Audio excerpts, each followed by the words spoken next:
Hi everyone, this is Heather Lottinen from the Flourish.Academy. This is episode 448. Today I'm talking about the custom functions on my Fuji X-T3. I was talking with my good buddy Nicole Begley yesterday about all of the functions we've been using in setting. And a lot of people have been asking me how I am enjoying shooting with the X-T3. Okay, I love the camera, but here's the thing. It's 25 degrees today where I live, and I just haven't been doing a lot of photographing. So people were asking specifically if I am going to keep my Nikon D750, what am I going to shoot with when I'm photographing clients, and I don't know. I'm going to keep you guys up to date as the weather hopefully warms up for spring and we're shooting more. I'm interested to see which camera I grab in order to, well, for weddings I would still shoot my D750, but for all of my other portrait sessions, I'm thinking I'm going to use the X-T3. Now, there are a couple things like, okay, the file size of the RAW, okay, 60 meg, it's a little big, but I guess I can get past that. I currently only have the 35mm lens and this kit lens, the 18-55, but I love both of them. But what I want to talk about today is all of the custom functions that you can set on the Fuji. Now, most cameras do have several buttons where you can set custom functions, and that's phenomenal. But I just feel like Fuji has a million options, and I am loving them. So, with the camera on, if you press and hold the display button, you can see all of the buttons that you can set with these custom functions. And you can just move through and it will show you where the button is at physically on the camera, and then you can select that button and change it. So let's just, out of curiosity, count how many buttons there are. Okay, so there are 6 physical buttons, and then there are 4 swipes. So did you know that you can set a custom function on the Fuji for when you swipe down on the screen, up, left, or right? Isn't that amazing? I believe the swipe left, the default was for sports mode, and which I never use, so I turned that off. I forget what I changed it to. I can look here in a second. And also, the command dials. The command dial here on the back and the command dial also on the front. Besides being dials, those are also buttons, so you can press those. Okay, if you are the type of person that likes to back button focus, then a lot of people were like, oh, what button am I going to set on the Fuji? There's no button to set it. Yeah, there is. This command dial is a button, and that's right where your thumb would be on any DSLR to set the back button focus. So use this command dial. It presses. It's a button. So if I use that, which I don't, but if I did, I think that's the one I would set. You could also press this joystick. That is a button, and you could, right? That is a button. Can you custom function that button? Let me see. Ooh, maybe not. Never mind on that one. But on the command dial, you definitely can. Okay. So let's go to some of the ones I set. There's a function button on the top. I use that one to turn on the level because I like my images to... Isn't that funny how you can like see me and see the level? I like to turn on the level because I like my images to be level with the horizon. Of course, I can correct that in Lightroom, but I find that very handy. But I don't want it on my view or in my electronic viewfinder all the time. So I set it to this custom function button. That way I can turn that on and off. Okay, that's one of them.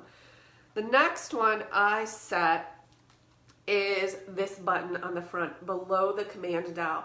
I set that one for face detection. So the face detection on the Fuji is amazing, but sometimes it gets on my nerves and I want to turn it off. So I can press that button to get to face detection. Now, if I'm doing video, I leave face detection on because it works incredibly well. But sometimes for my portraits, I just don't like the way it grabs the face, or sometimes I'm photographing our pets and animals and it will grab their face and sometimes it won't. So I set it to this custom function button so that I can just easily turn that on or off. Okay, now this is a feature I use all the time and I had a really difficult time.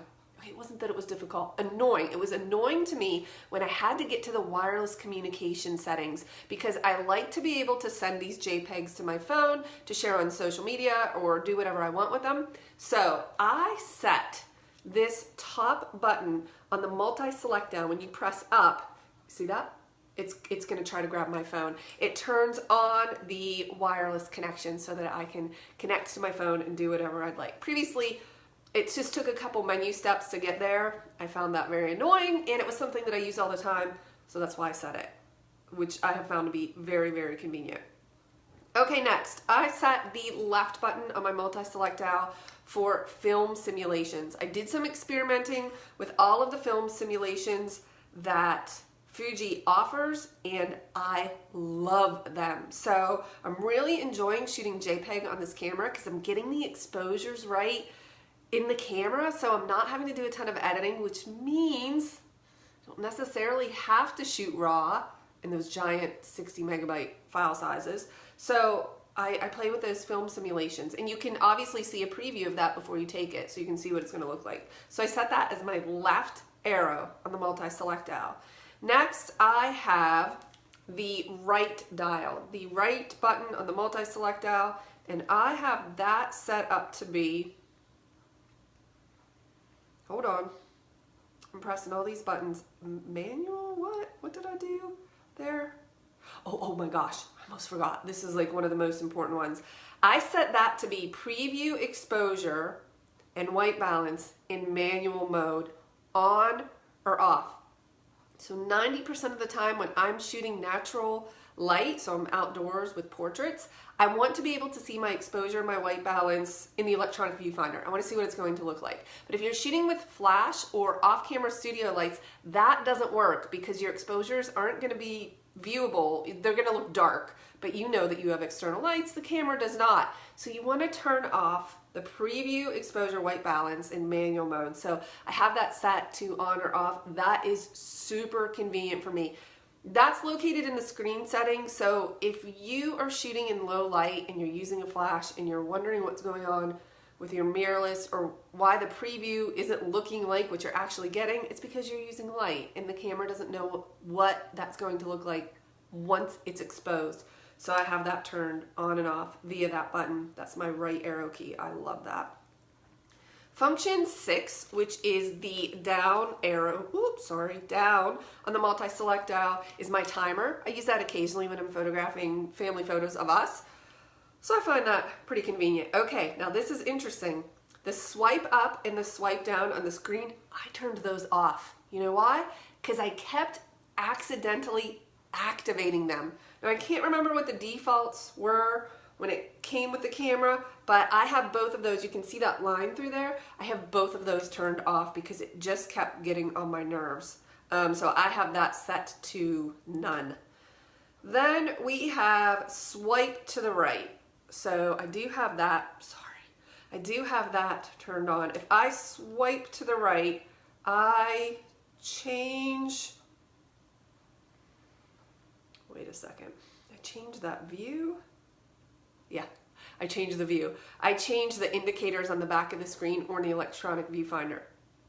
That doesn't make sense. Just on the back of the screen. It's called large indicator mode, and it just makes everything smaller. Okay, that's not a big deal, but and I don't even think I use it that often. Okay, swipe to, I sat down a second ago. I have that set to my level. I feel like that must have been the default. I didn't change. Yeah, no matter. The rear dial I have set to focus check. So this rear command dial, when I'm playing back an image, if I press the button in, it will zoom in on the image to check for a focus. I press it again and it zooms back out. And I believe it does it at a 1-to-1 ratio, which is really convenient. Instead of like scrolling a bunch of times to zoom in, which also leads to pixel peeping because you tend to zoom in too far. If you just press that button, it will zoom you in, check for the focus, and then it will zoom you back out, which I find very convenient. Okay, I just want to give you a rundown on the settings that you can assign to these buttons because there are many of them and they're very convenient. Depends on how you shoot, what you work on. I think I would sit down with a piece of paper and map out what you use all the time or what you need quick access to, which is what I did, so I could figure out what it makes sense. And then as you shoot, you refine and you adjust those, but you can change image size. You can assign this to any one of these buttons that I just talked about. Image size, image quality, film simulation, grain, chrome effect, dynamic range, white balance, custom setting, focus area, focus check, AF mode, AFC custom setting, so that's continuous servo, face detection, drive setting, sports finder mode. I don't use that. Although, I'm wondering if that would work well with pets. Pre-shots, I don't know what that means. Self-timer, shutter type, flicker reduction, ISO auto setting. Well, that might be convenient. I mean, I set my ISO via the dial. I love these dials, you guys. I love this. I love ISO, shutter speed, exposure compensation. I love having a manual dial for that. Image stabilization mode, wireless communication, flash function settings, TTL lock, modeling flash, full HD high-speed recording, zebra setting, internal external mic adjustment, movie silent control, preview depth of field. Oh my gosh, there's actually 2 entire more pages of this. I don't need to read them all to you. The point is that you have all of these buttons that can be assigned any one of these custom functions. I just don't remember working with a camera that had this much customization to it. I love it. Of course, I'm always forgetting, wait, what did I assign that button? So I'll be shooting and out, for instance, I'll press this button. I'll think, what did I assign that button? Oh, that's face detect. Okay. I just press them because it doesn't matter. Robert is asking which Fuji I prefer, the X100F or the X-T3. Totally different cameras. So this one, I can change lens and buy all the lenses so I can get my focal lengths.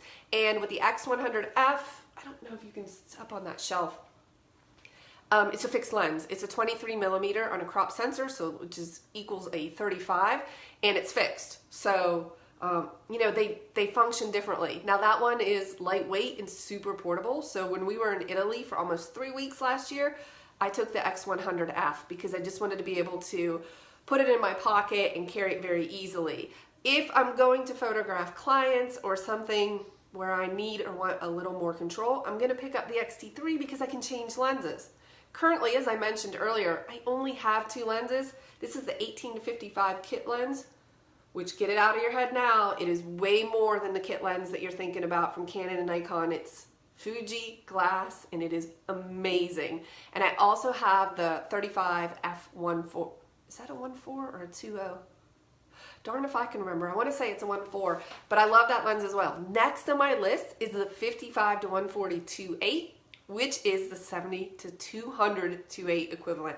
I'm gonna get that one this spring. I'm super excited about it. But yeah, it depends on what I'm shooting in terms of which camera I pick up. I have more functionality with this camera, of course, because of the focal lengths, but hopefully that helps. I love setting all of these custom functions on my camera. It's like a really big deal to me. I sit down with the camera manual and I play with all the buttons. I screw everything up and then I fix it, and that's how you learn. Listen, don't be afraid of your camera. It won't bite you, so go set some custom functions and have fun. I'll see you in the next video.